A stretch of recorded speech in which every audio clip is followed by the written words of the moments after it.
What is going on today, guys? Today we're going to be talking about the Rage Hypodermic NC, or the Rage Hypodermic No Collar is what they call them. These broadheads are nice because they have an internal locking mechanism, so you don't have to use the slip collars that they sell for the old style broadheads.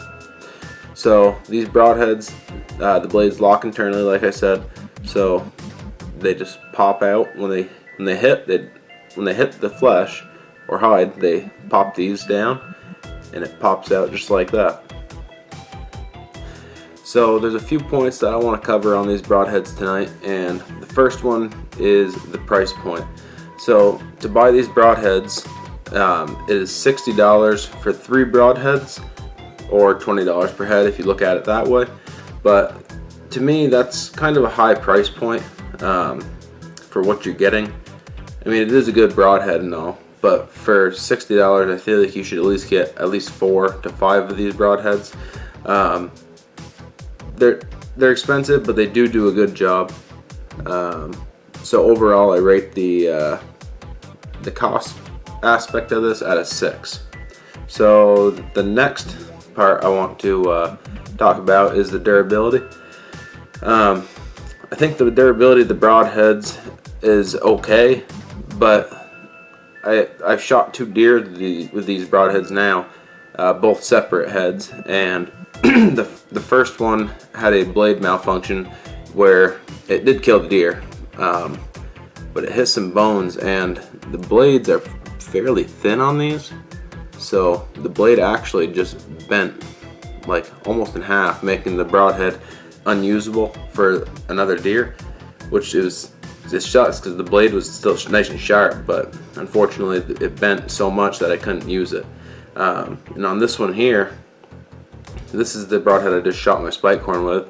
It was a pass-through shot, good clean kill at 30 yards. But all it happened, I mean, I hit 2 ribs, and so you can see how on this side of the head, you can see how it's kind of tight still. Well, that's how it's supposed to be. That's the internal locking system working. But this side here, you can see it's just kind of, it doesn't lock in anymore. So it makes this head unusable, because if you try to shoot it, it's just going to pre-deploy, and you're going to end up launching your arrow 2 feet over the deer's back or way behind it, and it's not good. I think if they beefed up the blades a little bit and took a little more time making the blades maybe a little bit thicker or something along the lines of that, I think I'd give it a better rating. But as of right now, I think I'd rate these at a 7 at best. The next point I want to talk about is the accuracy of these broadheads. Now when they say they fly like a field point, it's no joke, they really do. I've test shot these out to 60 yards, right up there with my field points, and they do truly fly just like a field point. They hold this small, compact profile, so it's nice and tight to your arrow. There's not a lot of wind drag making the blade, or making your arrow shift different spots. So at 60 yards, when you're getting a broadhead to fly just like a field point, I mean, that's great. I'm not saying you should take shots at 60 yards at deer, because they're kind of unjudgeable of what they're going to do and their behavior, but just as far as test shooting, I'd give these a 10 out of 10 for accuracy, just because they simply fly just like your average field point, and you don't have to do any broadhead tuning with them. The next point I want to cover in this video is going to be damage. So the damage is also really great. That spike horn I shot a couple weeks ago, it managed to punch through, cut 2 ribs like they were butter, and ended up still passing through the deer, and successfully making a pass through at 30 yards too. I think the entrance wound and the exit wound is roughly about the same. They say there's a slap cut, which is, this is fully deployed right there, and that's going to be your 2.3 inches, I believe it is. 2+ inches is what they call it on the packaging, I believe. But that's your cut. But the slap cut is when they first deploy, and it makes it about 2.5 inches or 2.3 inches or whatever it is. But the broadhead makes a big hole and it puts down the animal quickly, which is what we all really hope for, and I'd rate the damage out of 10. So the next point I want to cover on this video is quartering away shots.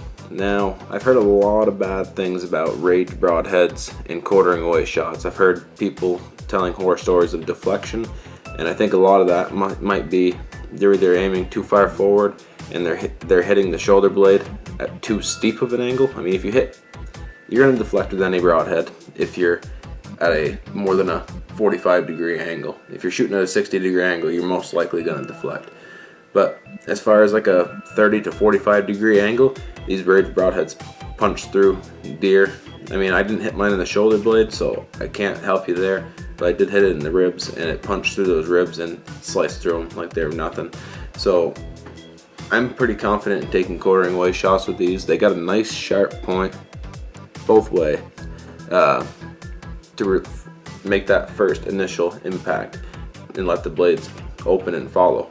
So I'd give the quartering away shots, actually I'd give it a 10. Based on my experience with them, I think they're great for quartering away shots. Overall, I'd give these broadheads an average of 8.6 out of 10 based on my recent statements. I think if you try them, you're really going to enjoy the broadhead and you're going to be happy with your choice. Make sure to subscribe if you found this video helpful, and don't forget to hit that like button and drop a comment. Tell me which broadheads you use, which rage broadheads you have tried, what you like about them, what you don't like about them, and I'd be happy to answer any questions that you might have about them. And good luck in the woods this year. We'll catch you on the next one.